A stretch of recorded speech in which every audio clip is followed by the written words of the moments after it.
तो hello guys, मेरा नाम है प्रिंस और आप देख रहे हैं एनिमे समीक्षा। चलिए वीडियो को स्टार्ट करते हैं। तो एपिसोड की स्टार्ट में हम देखते हैं कि पोलन चर्च के बिशप ट्रिस्टन मार्लेफिस को उनकी चर्च से निकाल देते हैं क्योंकि उसकी पार्टी फ्लेमिंग ड्रैगन फैंग काफी वायलेंट हो चुकी है और उसका लीडर वांटेड हो चुका है। तो मार्लेफिस उससे कहती है कि लेकिन उस सभी में तो मेरी कोई भी गलती नहीं है। हाँ, ये सच है कि मैंने एक बार अपना लाइटनिंग मैजिक रॉयल कैपिटल के एक रेस्टोरेंट में यूज किया था, लेकिन वह उन लोगों का हमें बुरा खाना सर्व करने की पनिशमेंट थी। तो ट्रिस्टन उससे कहता है कि लेकिन तुम्हारी बुरी रेपुटेशन की वजह से पोलन चर्च की रेपुटेशन पर काफी फर्क पड़ेगा। फिर ट्रिस्टन कहता है कि लेकिन ये भी सच है कि तुम्हारी मैजिक की कैपेबिलिटी को पोलन चर्च एक्नॉलेज करता है। तो अगर तुम हमारा एक काम कर दो तो हम तुम्हारे सभी बुरे कामों को माफ कर देंगे और तुम्हें प्रीस्ट की रैंक दे देंगे। फिर वो एक गिलास में वाइन डालकर उससे कहता है कि ये वाइन पोलन एम्पायर के एनिमी गुरुमाकु एम्पायर से आई है। और फिर ट्रिस्टन वो वाइन मार्लेफिस को पीने के लिए देता है। हम देखते हैं कि मार्लेफिस वो वाइन पी लेती है और उससे कहती है कि आप मुझसे कुछ भी करवा सकते हो। तो हम देखते हैं कि ट्रिस्टन उससे कहता है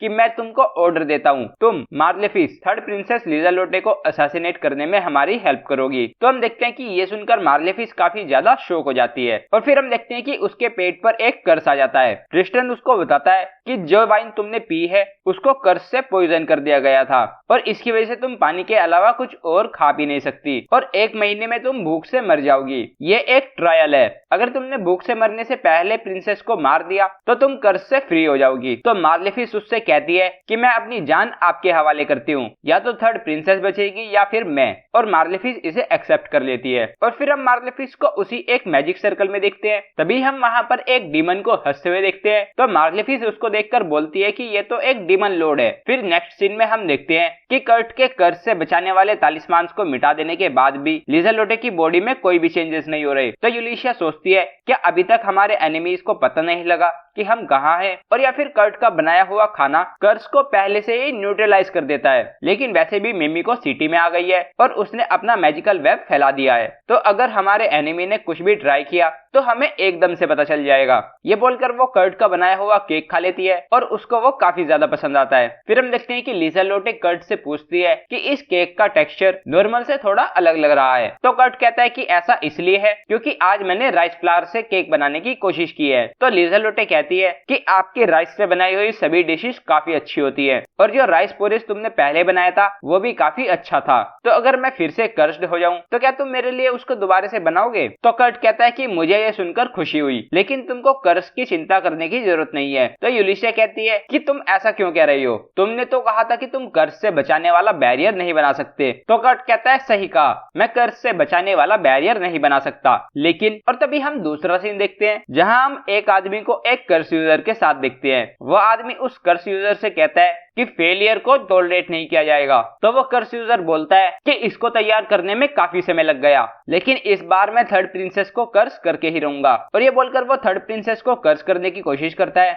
और हम देखते हैं कि मिमिको के मैजिक वेब की वजह से उनको उसका पता चल जाता है। तभी हम पहले वाला सीन देखते हैं जहां कर्ट यूलिशिया से कहता है कि ये पूरा मेंशन एक बैरियर है जो कर्सेस को रिफ्लेक्ट कर देता है, तो मैं इसके अंदर दूसरा बैरियर नहीं बना सकता। तो ये सुनकर वो दोनों हैरान हो जाते हैं। कर्ट उनसे कहता है कि लेकिन मैंने इस स्पेल को थोड़ा चेंज कर दिया है, कर्सेस से उन पर वापस अटैक करने की बजाय इसकी वजह से वो ग्लो करने लग जाएंगे। फिर हम देखते हैं कि यूलिशिया ये सभी बात मिमिको को बताने के लिए वहां से निकल जाती है। फिर हम देखते हैं कि कर्ट लिज़ेलोटे से पूछता है कि क्या तुम मेरे साथ टाउन में शॉपिंग करने के लिए चलोगी? जब से तुम यहाँ पर आई हो तुमने बाहर एक भी कदम नहीं रखा है। लेकिन हम देखते हैं कि लिज़ेलोटे कर्ट को मना कर देती है। फिर हम उस टाउन की वॉल पर 2 आदमियों को देखते हैं और उसमें पहला आदमी दूसरे से कहता है कि जनरल ऑलरेड, ये फोक तो काफी बढ़ता जा रहा है। ऑलरेड कहता है कि क्या ये तुम हो जेनरिक उससे पूछता है कि क्या ये मॉन्स्टर अटैक हो सकता है? जेनरिक कहता है कि लेकिन किले की दीवारों को रिपेयर करने का काम अभी तक पूरा हो जाना चाहिए, मुझे अभी भी विश्वास नहीं होता कि तुम वो काम खुद से करवा रहे थे। तो ऑलरेड कहता है कि मेरे पास कोई और चॉइस नहीं थी क्योंकि ये सिटी काफी ज्यादा इंपॉर्टेंट है। फिर हम उस कर्स यूजर को देखते हैं और वो ग्लो कर रहा होता है। उसको देखकर मिमी को बोलती है कि जब फैंटम ने उसको ढूंढा उससे पहले से ये ऐसे ही था। ओलिविया कहती है कि जब उसके साथियों को समझ आया कि इस लाइट की वजह से वो आसानी से पकड़े जा सकते हैं, उन्होंने इसे मार दिया।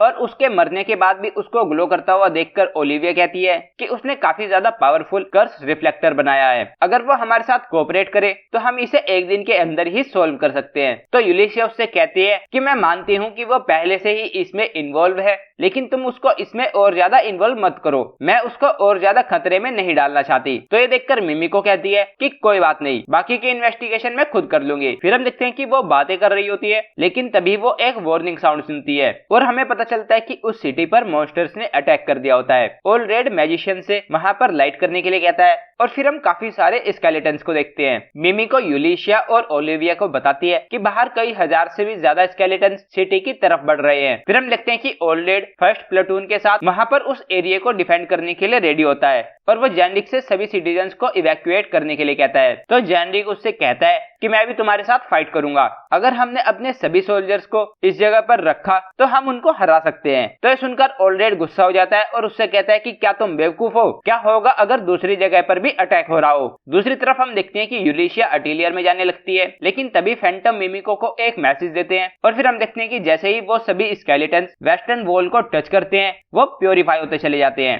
तो ये सब देखकर ओल्ड रेड सोचता है कि क्या ये उस लड़के कर्ट की वजह से है। फिर हम देखते हैं कि वो सभी स्केलेटन्स वहां से गायब हो चुके होते हैं। फिर हम मार्लेफिस को उस मैजिक सर्कल में देखते हैं और हम देखते हैं कि वो डीमन मार्लेफिस का मैजिक यूज करके स्केलेटन्स को समन कर रहा होता है और ये सब देखकर मार्लेफिस समझ जाती है कि पोलन चर्च के बिशप ट्रिस्टन ने इस एडवांस डीमन के साथ कॉन्ट्रैक्ट किया है और वो उसको प्रिंसेस को मारने के लिए यूज कर रहा है। और फिर हम देखते हैं कि वो मार्लेफिस का मैजिक यूज करके और स्केलेटन्स को समन करता है। वो बताता है कि ये लपीटा रूइंस है और इसे पहले मॉन्स्टर्स को समन करने के लिए यूज किया जाता था, तो ये मॉन्स्टर के प्रोडक्शन के लिए बिल्कुल परफेक्ट है। फिर हम देखते हैं कि मार्लेफिस के पास उतनी मैजिकल एनर्जी नहीं होती जितनी ट्रिस्टन ने कही होती है, तो वो डीमन उसके बदले में उसकी सोल को यूज करने लगता है। फिर हम यूलिशिया को अटेलियर में देखते हैं और वो कर्ट को सिटी की कंडीशन बताती है। वो बताती है कि सिटी चारों तरफ से मॉन्स्टर से घिरी है और वहां पर फ्लाइंग मॉन्स्टर्स भी हैं। यूलिशिया मन में सोचती है कि फैंटम से जो हमको इन्फॉर्मेशन मिली है उसके अकॉर्डिंग सभी मॉन्स्टर्स लपीटा रूइंस की तरफ से आ रहे हैं। यूलिशिया उनको बताती है कि पिछली रात स्केलेटन्स ने अटैक किया था,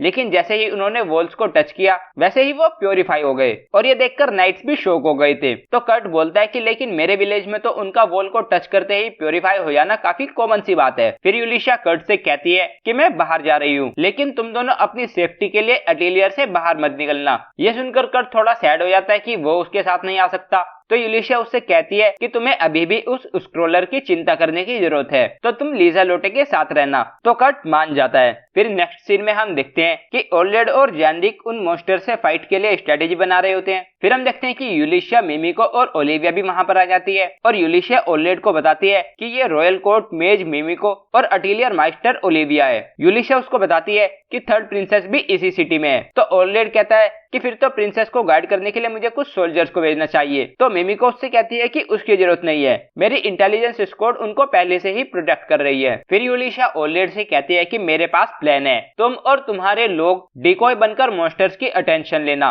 और उसी बीच में वेस्ट में रूइंस में जाकर मॉन्स्टर्स को उनकी जड़ से खत्म कर दूंगी। हम देखते हैं कि ओल्ड रेड यूलिशिया के अकेले जाने की बात नहीं मानता, तो ओलिविया उसको बताती है कि हमारे पास ये मैजिक क्रिस्टल है और वो उसको बताती है कि ये नॉर्मल नहीं है, मैं इसके इफेक्टिवनेस की गारंटी दे सकती हूँ। तो यह सुनकर ओल्ड रेड मान जाता है, लेकिन एक कंडीशन पर कि वो भी यूलिशिया के साथ जाएगा। ओल्ड रेड कहता है कि मैं तुम्हारे साथ जाऊंगा और मेरा वाइस जनरल जैनरिक डिको स्क्वाड को लीड करेगा। तो जैनरिक उससे कहता है कि ये काफी रिस्की है, मुझे भी आपके साथ आने दीजिए। तो ओल्ड रेड कहता है कि डिको यूनिट को लीड करना काफी इंपॉर्टेंट मिशन है, अगर तुमने ये नहीं किया तो भला कौन इसे करेगा। फिर हम देखते हैं कि वो सभी नाइट्स और यूलिशिया मिमिको और ओलिविया वहां से चली जाती है और फिर जैनरिक जाकर 2 कप को पानी से भरता है। फिर वो जाकर 1 कप ओल्ड रेड को देता है। तो ओल्ड रेड उससे कहता है कि इसमें से तो काफी अच्छी खुशबू आ रही है। तो जैनरिक बोलता है कि मजाक मत करो। जैनरिक कहता है कि नॉर्मल केस में हम दोनों इसको फेयरवेल की तरह पीते और फिर अपने कप्स को तोड़ देते। और फिर वो उसका पानी नीचे खिंडाकर कहता है कि लेकिन ये हमारी फेयरवेल ड्रिंक नहीं है, हम दोनों इसको सरवाइव करेंगे और घर पर वापस आएंगे और फिर हम कप्स में अच्छी ब्रांडी डालकर पियेंगे।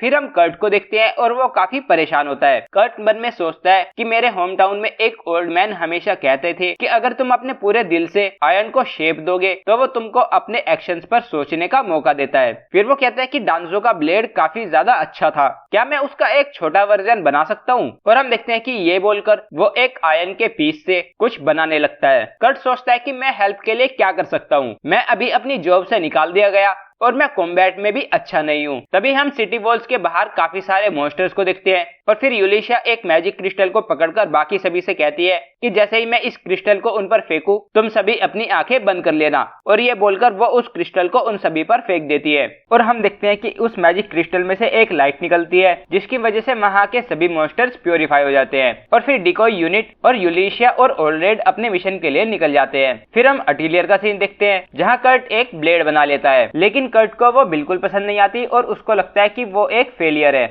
तभी हम देखते हैं कि लीज़ेलोटे वहां पर आती है और कर्ट से पूछती है कि क्या तुमने ये स्वॉर्ड बनाई है? तो कर्ट उससे कहता है कि हाँ, लेकिन मैं अपने थॉट्स में खो गया और मैंने इसमें मैजिक डाल दिया। फिर वह उस स्वॉर्ड को पकड़ती है और फिर कर्ट उसको बताता है कि अगर तुम इसको अपने सिर के ऊपर ले आई तो वो स्पेल को एक्टिवेट कर देगा, तो तुम थोड़ा केयरफुल रहना। हम देखते हैं कि लीज़ेलोटे को वो काफी ब्यूटीफुल लगती है, तो कर्ट उससे कहता है कि अगर तुम्हें ये पसंद आई तो तुम इसको रख सकती हो। तो वह उसको थैंक यू बोलती है। फिर हम देखते हैं कि कर्ट काफी परेशान होता है और उसको लगता है कि लीज़ेलोटे उससे अपनी रियल फीलिंग्स को छुपा रही है। तो वो लीज़ेलोटे से कहता है कि क्या मैं तुमसे कुछ पूछ सकता हूँ? तो लीज़ेलोटे कहती है कि हाँ। तो कर्ट उससे पूछता है कि क्या कोई तुम्हारा पीछा कर रहा है? तो लीज़ेलोटे कहती है कि तो तुमने ये रियलाइज कर ही लिया। यूलिशिया कहती है कि इसकी वजह से मुझे काफी गिल्टी फील हो रहा है, मेरी वजह से तुम्हें और यूली को काफी परेशानी हो रही है और अभी भी यूली और बाकी अपनी जान को खतरे में डालकर वेस्ट के रुइंस में गए हैं। कर्ट पूछता है कि जो पर्सन तुमको टारगेट कर रहा है क्या वो वेस्ट के रुइंस में है? तो लीज़ेलोटे कहती है कि हाँ। तो सुनकर कर्ट मन में सोचता है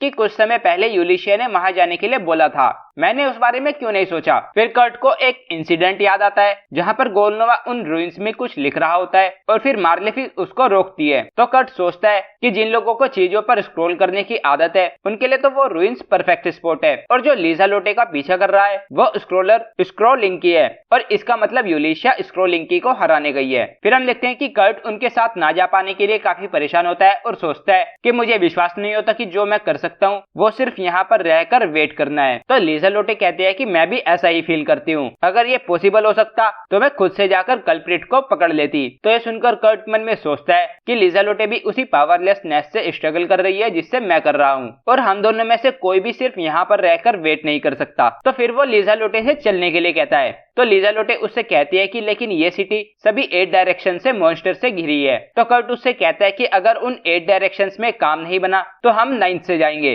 चलो जाकर वेस्ट में रुइंस का सफाया करते हैं। तभी हम देखते हैं कि यूलिशिया कुछ सेंस करती है, तो ऑलरेडी उससे पूछता है कि क्या हुआ, कि क्या तुम इस सब से डर रही हो? तो यूलिशिया कहती है कि नहीं, और मन में सोचती है कि मुझे कुछ बुरा होने की फीलिंग आ रही है। और हम देखते हैं कि एपिसोड यहीं पर एंड हो जाता है। तो गाइज ये था एपिसोड 5 ऑफ द अनअवेयर अटीलियर माइस्टर। तो अगर आपको वीडियो पसंद आई है तो वीडियो को लाइक कीजिए, चैनल को सब्सक्राइब कीजिए, प्रेस कीजिए बेल आइकन को। मैं मिलता हूँ आपसे नेक्स्ट वीडियो में। Thank you.